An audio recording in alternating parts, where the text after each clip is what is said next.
ಕೊಡಗಿನಿಂದ ಬಂದಿದ್ದೇನೆ. ಪ್ರತಿ ಮನೆಯಿಂದ ಯೋಧರನ್ನು ಕಳಿಸಿದ ನಾಡಿನಿಂದ ಬಂದಿದ್ದೇನೆ.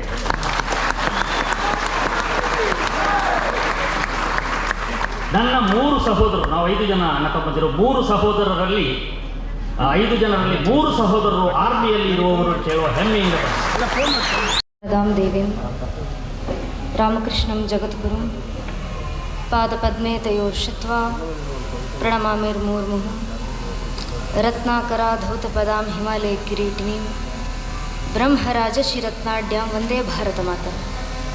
ಕ್ಷೇತ್ರದ ಗ್ರಾಮ ದೇವತೆ ಪಾದರವಿಂದಗಳಿಗೆ ಶರಣಾಗತಿಯನ್ನು ಬೇಡ್ತಾ, ವ್ಯಾಸಪೀಠದ ಮೇಲೆ ಆಸನರಾಗಿರುವಂಥ ಎಲ್ಲ ಗಣ್ಯರಿಗೆ, ನೆರೆದಿರುವಂಥ ಎಲ್ಲ ನನ್ನ ನೆಚ್ಚಿನ ದೇಶಭಕ್ತ ಬಾಂಧವರಿಗೆ, ಮಾತಾ ಭಗಿನಿಯರಿಗೆ, ಅಕ್ಕ ಅಣ್ಣಂದಿರಿಗೆ, ಇಡೀ ಕಾರ್ಯಕ್ರಮದಲ್ಲಿ ನಮಗೆ ಸಹಕಾರ ನೀಡ್ತಾ ಇರುವಂಥ ಆರಕ್ಷಕ ಬಂಧುಗಳಿಗೆ, ಪತ್ರಕರ್ತ ಬಾಂಧವರಿಗೆ, ವಿಶೇಷತಃ ಗುಡಿಯಲ್ಲಿರುವಂಥ ದೇವರಿಗಿಂತ ಹೆಚ್ಚು ಹೃದಯ ವೈಶಾಲ್ಯತೆ ಹೊಂದಿರುವಂಥ ಗಡಿಯಲ್ಲಿರ್ತಕ್ಕಂಥ ದೇವರು ಅಂಥ ಸೈನಿಕರಿಗೆ,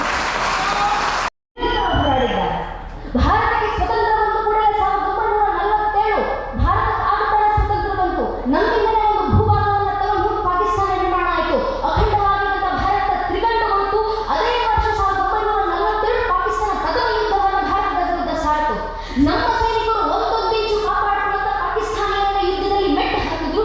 ಇಡೀ ಭಾರತದ ಸೇನೆ ಯುದ್ಧದಲ್ಲಿ ಗೆದ್ದು ಮೇಜಿನ ಒಪ್ಪಂದದಲ್ಲಿ ನಮ್ಮ ನಾಯಕರು ಸೋತರು. ಅವತ್ತು ಪ್ರಥಮ ಬಾರಿಗೆ ನಮ್ಮ ನಾಯಕರು ಸೋತಿದ್ರು. ಅಲ್ಲಿಗೂ ಸುಮ್ಮನಾಗಲಿಲ್ಲ. 1962ಕ್ಕೆ ಚೀನಾ ನಮ್ಮ ವಿರುದ್ಧ ಯುದ್ಧಕ್ಕೆ ಬಂತು. ಚೀನಾ ಯುದ್ಧಕ್ಕೆ ಬಂದಂತ ಸಂದರ್ಭದಲ್ಲಿ ಹಿರಿಯರಿಬ್ಬರು ಹೇಳಿದ್ದಾರೆ, ಯಾವ ರೀತಿ ಪರಿಸ್ಥಿತಿ ಇತ್ತು, ಹಾಕೊಳ್ಳಿಕ್ಕೆ ಗ್ಲೌಸ್ ಇಲ್ಲ, ತೊಡಲಿಕ್ಕೆ ಬೂಟ್ಸ್ಗಳಿಲ್ಲ, ವೆಪನ್ಸ್ಗಳ ಕೆಲಸ ಮಾಡ್ತಿಲ್ಲ.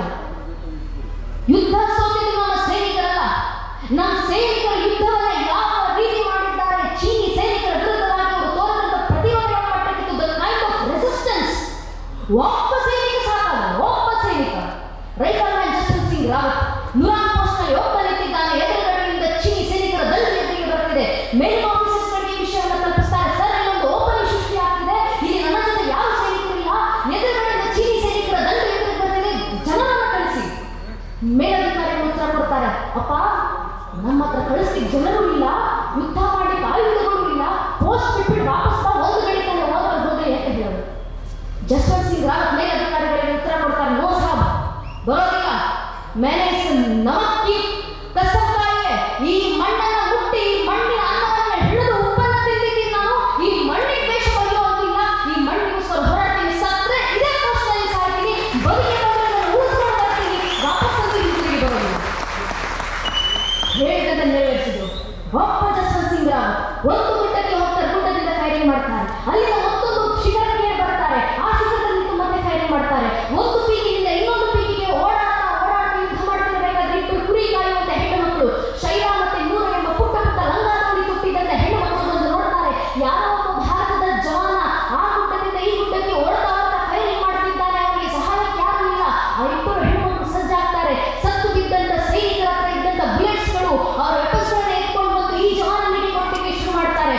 ಒಬ್ಬ ಜವಾನ ರೈಫಲ್ ಮ್ಯಾನ್ ಜಸ್ವಂತ್ ಸಿಂಗ್ ರಾವತ್ ಮಾಡಿದಂತ ಯುದ್ಧ ಒಬ್ಬ ಸೈನಿಕನಿತ್ತು 72 ಗಂಟೆಗಳ ಕಾಲ ಚೀನಿ ಸೈನಿಕರನ್ನ ತಡೆದು ನಿಲ್ಲಿಸ್ತಾರೆ.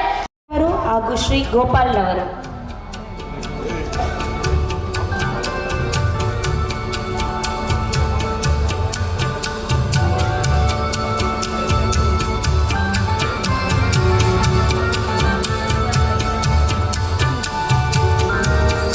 ಜೋರಾದ ಚಪ್ಪಾಳೆಯೊಂದಿಗೆ